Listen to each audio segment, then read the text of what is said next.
ఆత్మల ప్రయాణం journey of souls అనే ఈ పుస్తకాన్ని ఆంగ్లంలో రచించినది డాక్టర్ మైకేల్ న్యూటన్. దీనిని తెలుగులోకి అనువదించినది డివైన్ బ్లిస్ పబ్లికేషన్స్. ఈ 28వ భాగంలో 8వ అధ్యాయమైన మన గైడ్స్ను కంటిన్యూ చేద్దాం. ఎప్పుడైనా ఒక క్లయింట్తో నేను చేసే దర్యాప్తుకు అడ్డు తగిలితే దానికి గల కారణాలను తెలుసుకోవాలని నేను ప్రయత్నిస్తాను.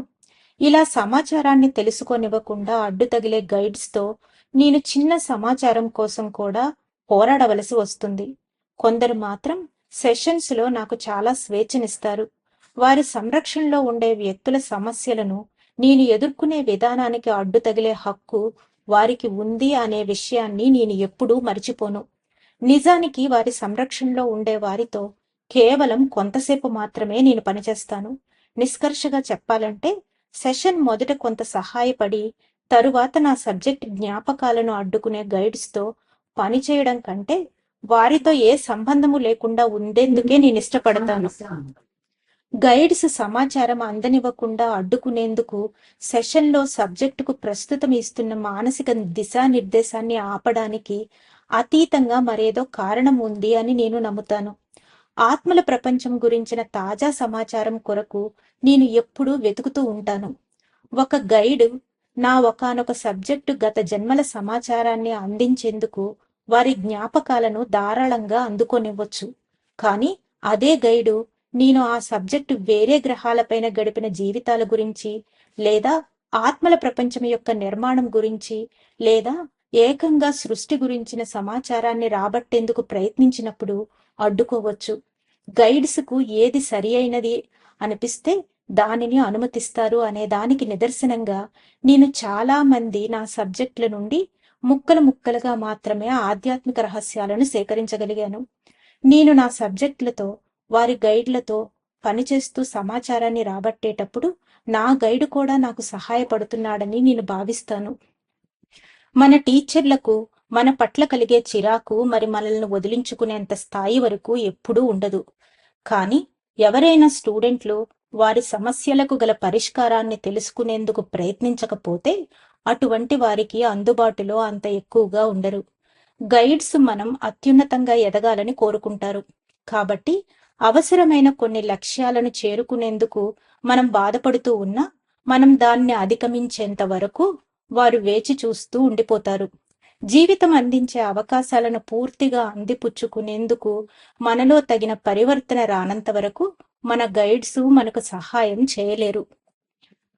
మనం మన గైడ్స్ను చూసి భయపడాలా? 5వ అధ్యాయంలో ఒక బాలాత్మ మరణించిన వెంటనే జరిగిన సమీక్ష కొరకు తన గైడ్ క్లోడిస్ వద్దకు వెళ్లేందుకు కొంత భయపడ్డం మనం చూసాం. కానీ సాధారణంగా ఈ భయం ఎంతోసేపు ఉండదు. మనం అనుకున్న లక్ష్యాలను ఎందుకు చేరుకోలేకపోయామో వారికి సమాధానాలు చెప్పేందుకు కొంత తటపటాయించవచ్చు. కానీ వారు దాన్ని అర్థం చేసుకుంటారు. మనం చేసిన పొరపాట్లను సరిగా విశ్లేషించేందుకు మనకు సహాయపడేందుకే వారు మన గత జన్మల గురించి మనల్ని వివరించమని అడుగుతారు. నా క్లయింట్స్ వారి గైడ్స్ పట్ల వారికున్న వివిధ సెంటిమెంట్లను గురించి చెప్పారు. వాటిల్లో భయం ఎక్కడా కనిపించలేదు. దానికి విరుద్ధంగా వారి గైడ్స్ జీవితాల్లోని కష్ట సమయాల్లో తమను ఎక్కడ వదిలేస్తారో అని ఎక్కువ భయపడతారు. మనకు మన గైడ్స్కు మధ్య టీచర్ స్టూడెంట్ మధ్య ఉండే అనుబంధం ఉంటుంది. ఒక జడ్జికి ముద్దాయికి మధ్య ఉండే సంబంధం కాదు. కుటుంబంలోని వ్యక్తులు ఎంత ప్రేమను పంచినప్పటికీ భౌతికంగా జన్మించినప్పుడు మనం ఒంటరితనాన్ని అనుభవిస్తాం. దానిని అధిగమించేందుకు ఆ క్షణాల్లో వారే మనకు సహాయపడతారు. ఈ కిక్కిరిసిపోయిన ప్రపంచంలో ఆత్మ అస్తిత్వపు ఉనికిని ద్రోపరుస్తారు. మనుషులు వారు పిలిచిన ప్రతిసారి తమ గైడ్స్ వారి వద్దకు వస్తారో లేరో తెలుసుకోవాలని అనుకుంటారు. మన గైడ్స్ మన వద్దకు సహాయపడేందుకు వచ్చే తీరు ఎప్పుడూ ఒకలా ఉండదు. వారి అవసరం మనకు ఎంత తీవ్రంగా ఉందో అనే దానిని వారు చాలా జాగ్రత్తగా విశ్లేషిస్తారు. తమ గైడ్స్తో సంభాషించేందుకు హిప్నాసిస్ అన్నిటికంటే మంచి మార్గమా అని నన్ను అడుగుతుంటారు.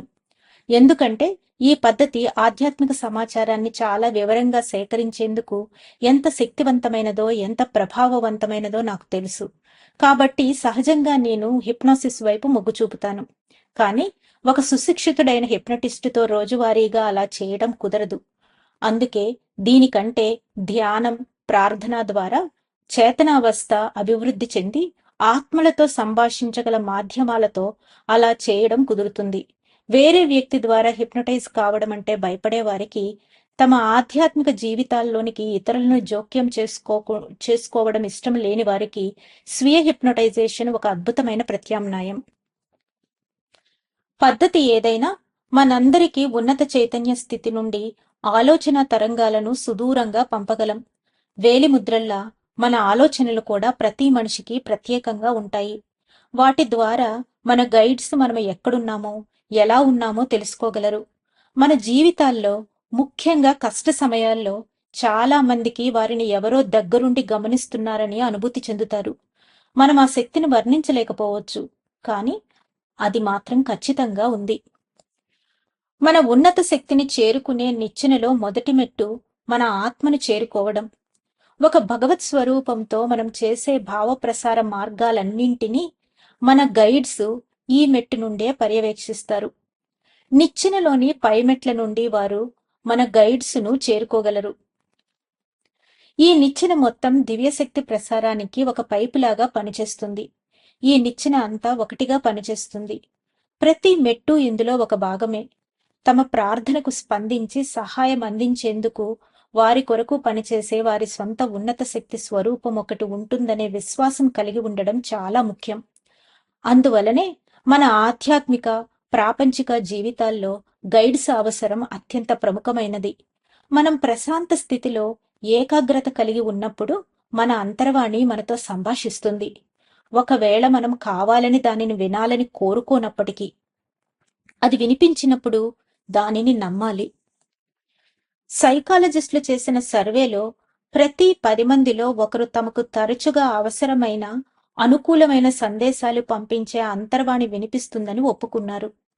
ఇది సాధారణంగా మానసికంగా ఆరోగ్యంతో ఉన్నవారికి కలిగే భ్రాంతి కాదు అని తెలుసుకోవడం చాలా మందికి ఊరట కలిగిస్తుంది. అంతర్వాణి వినిపించినప్పుడు భయపడాల్సిన అవసరం లేదు. ఎందుకంటే అది నిజానికి మనతోనే ఉండే మన సలహాదారుడు మనతో మాట్లాడుతున్నాడు అని అర్థం చేసుకోవాలి.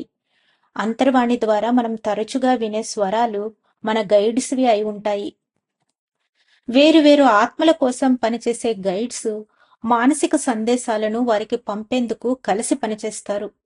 మనం ఎదుర్కోలేని క్లిష్ట పరిస్థితుల్లో ఉన్నప్పుడు ఎవరో వ్యక్తులు మన వద్దకు సలహాదారుల రూపంలోనో, స్నేహితుల రూపంలోనో, మనకి అసలు పరిచయం లేని వ్యక్తుల రూపంలోనో సరియైన సమయంలో వచ్చి సహాయపడుతుంటారు. మన దైనందిన జీవితాలలో మనకు లభించే అంతర్గత శక్తి మన గైడ్స్ రూపాలని నిజంగా చూసినప్పుడు కూడా కలగదు. మన అనుభూతుల ద్వారా, ఉద్వేగాల ద్వారా ఒంటరిగా లేమన్న నమ్మకం కలుగుతుంది.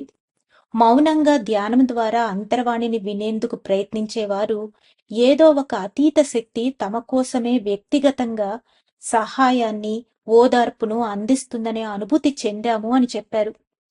దీనిని మీరు అంతర్గత దిశానిర్దేశనమనో, ఉత్తేజమనో లేదా సహజ జ్ఞానమనో అనవచ్చు. ఎందుకంటే మనకు సహాయం అందించేది మనకు మరియు మనకంటే ఉన్నత శక్తులకు సంబంధించిన వ్యవస్థలో ఒక భాగమే కాబట్టి. జీవితంలో కష్టాలు ఎదురైనప్పుడు వాటికి పరిష్కార మార్గం వెంటనే కావాలని మనం అర్థిస్తుంటాము. ట్రాన్స్లో ఉన్నప్పుడు నా క్లయింట్లు తమ గైడ్స్ వెంటనే అన్ని సమస్యలకు పరిష్కారం చూపించారు అని చెప్పారు. కానీ ఏ మార్గాన్ని అనుసరించాలో తెలియజేసేందుకు అద్భుతమైన కొన్ని సూచనలు మాత్రం ఇస్తారు. క్లయింట్కు హిప్నాసిస్ జరిగేటప్పుడు అవరోధాలు రాకుండా ఉండేందుకు, నేను తగు జాగ్రత్త వహించేందుకు ఇది ఒక కారణం. ప్రతి వ్యక్తికి అంతర్దృష్టి వేగం ఒకేలాగా ఉండదు. కాబట్టి వారి వేగాన్ని అదుపులో ఉంచడం ద్వారా అది అత్యంత గొప్పగా బహిర్గతమవుతుంది. తన విద్యార్థి సమస్యలన్నీ ఒకేసారి అన్నీ పరిష్కరింపబడాలని ఏ టీచరు కోరుకోడు. దీనివలన హిప్నాసిస్లో మనకు తెలిసిన అంశాలను వ్యక్తపరిచే సామర్థ్యం ఒక్కొక్కరిలో ఒక్కొక్క విధంగా ఉంటుంది.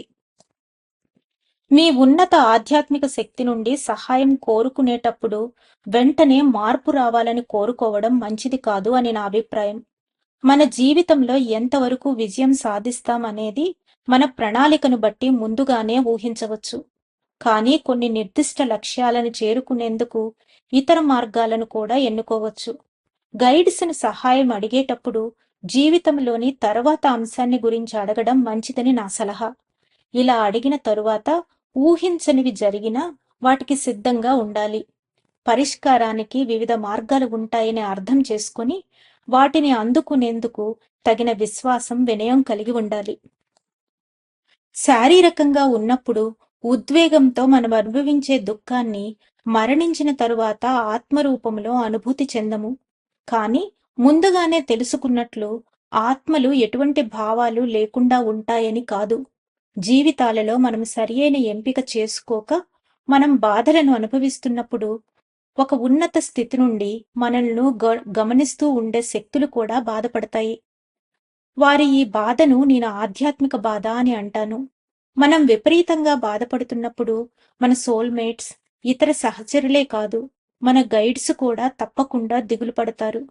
ఒక జీవితానికి మరొక జీవితానికి మధ్య జరిగే సమీక్షలో ఆత్మల గ్రూపుల్లో గైడ్స్ బాధను వ్యక్తం చేయరు. కానీ మన పట్ల వారు చాలా బాధ్యతాయుతంగా ఉంటారు. 11వ అధ్యాయంలో లెవెల్ 5లో ఉన్న ఒక గైడ్ ఆలోచన విధానం ఎలా ఉంటుందో తెలుసుకుందాం. జీవించి ఉన్న లెవెల్ 6 గైడ్ గాని, మాస్టర్ గాని ఒక సబ్జెక్టుగా నా దగ్గరకు ఎప్పుడూ రాలేదు. బాగా పురోగమించిన ఈ ఆత్మలు చాలా మంది ఒకేసారి ఈ భూమిపైన ఉంటారని నేను అనుకోవడం లేదు. లెవెల్ 6లో ఉన్నవారు ఆత్మల ప్రపంచంలో ప్రణాళికలు చేయడంలో, మిగిలిన వారికి దిశానిర్దేశనం చేయడంలో పూర్తిగా మునిగిపోయి ఉండటం వలన వారికి భూమిపైన జన్మించేందుకు తీరిక ఉండదు. లెవెల్ 5లో ఉన్నవారు చెప్పిన దానిని బట్టి లెవెల్ 6లో ఉన్న ఆత్మలకు భూమిపైన నేర్చుకోవలసిన పాఠాలు ఏమీ లేవు అని తెలుస్తుంది. కానీ లెవెల్ 5లో ఉండి ఇంకా జన్మిస్తూ ఉన్నవారికి మాస్టర్ లెవెల్లో ఉన్నవారు చేస్తున్న రహస్య ఆధ్యాత్మిక కార్యకలాపాల గురించి పూర్తిగా తెలియదు అని నా అనుమానం. ఎప్పుడైనా బాగా పురోగమించిన ఆత్మతో సెషన్ కొనసాగిస్తున్నప్పుడు వారు లెవెల్ 6 కంటే ఇంకా చాలా ఉన్నత స్థాయిలో ఉండే ఆత్మల గురించి చెప్పారు. మాస్టర్ ఆత్మలు కూడా వచ్చి తాము చేసిన పనులను వీరికి నివేదించాలి. వీరి ఆత్మల శక్తి అత్యంత ముదురు నేరేడు రంగును ప్రసరిస్తూ ఉంటుంది. ఈ అత్యున్నత ఆత్మస్వరూపాలు బహుశా సృష్టికర్తకు దగ్గరవుతూ ఉంటారని అనుకుంటున్నాను. వీరు అస్పష్టంగా కనిపించి కనిపించకుండా ఉండే వీరు అందుబాటులో ఉండరని నాకు చెప్పారు. కానీ వీరు ఆత్మల ప్రపంచంలో పూజనీయులు అని చెప్పారు. ఆధ్యాత్మిక గైడ్స్ ను భగవంతుని స్థితి కంటే తక్కువ స్థాయిలో ఉన్నవారిగా పరిగణించాలో, లేక వారిని పురోగతిని బట్టి తక్కువ స్థాయి దేవుళ్లలా తలచాలో ఒక సాధారణ క్లయింట్కు తెలియదు. ఆధ్యాత్మిక భావన ఏదైనా సరే మనకు ఊరట కలిగించేదిగా, మనసును ఉన్నతంగా మార్చేదిగా, ప్రతి ఒక్కరికి అర్థవంతమైనదిగా ఉన్నంత వరకు ఏ నష్టమూ లేదు. నా క్లయింట్లలో కొంతమంది వారి గైడ్స్ ను దేవుళ్లలా తలచినప్పటికీ వారు దేవుళ్ళు కాదు. నా అభిప్రాయం ప్రకారం మన గైడ్స్ కూడా మనకంటే ఎక్కువ లేదా తక్కువ దివ్యత్వాన్ని కలిగి ఉండరు. వారు మనలాంటి వారే. అందుకనే వారు వ్యక్తిగత రూపాల్లో కనిపిస్తారు. నా కేసుల్లో దేనిలోనూ భగవంతుడు కనిపించలేదు. హిప్నాసిస్లో ఉన్నవారు మొత్తం ఆత్మల ప్రపంచాన్ని నడిపించే ఒక సర్వోన్నత శక్తి ఉనికిని అనుభూతి చెందామని చెప్పారు. కానీ ఆ శక్తిని వివరించేందుకు వారు భగవంతుడు అనే పదాన్ని ఉపయోగించేందుకు సుముఖంగా లేరు. బహుశా స్పినోజో అనే తత్వవేత్త తన మాటల్లో చాలా చక్కగా చెప్పారు, పరమాత్మ భగవంతుడు కాదు, భగవత్ తత్వం అని. ప్రతి ఆత్మకు ఒక ఉన్నత ఆధ్యాత్మిక శక్తితో సంబంధం ఉంటుంది. ప్రతి ఆత్మ పరమాత్మ నుండి ఉద్భవించిన అంశ. కాబట్టి అన్నింటిలో ఉన్న దివ్యత్వం ఒక్కటే. ఈ దివ్య జ్ఞాన పరిధి విశ్వమంత విశాలం. కాబట్టి మనం అందరం దైవాంశ సంభూతులమే. భగవంతుడు అని మనం పిలిచే ఆ పరమాత్మలో మన ఆత్మ ఒక చిన్న భాగాన్ని ప్రతిబింబిస్తూ ఉన్నదైతే మన గైడ్స్ దానిని ప్రతిబింబించే అద్దం వంటివారు. వారి ద్వారా మనం సృష్టికర్తతో మనం అనుసంధానమై ఉన్నామని తెలుసుకోగలుగుతున్నాము. ధన్యవాదాలు మాస్టర్స్. ఈ రోజుతో 8వ అధ్యాయమైన మన గైడ్స్ పూర్తయింది. రేపటి నుంచి 29వ భాగము 9వ అధ్యాయమైన ప్రారంభ దశల్లో ఉన్న బాలాత్మ గురించి తెలుసుకుందాం. అంతవరకు సెలవు తీసుకుంటూ పద్మజ.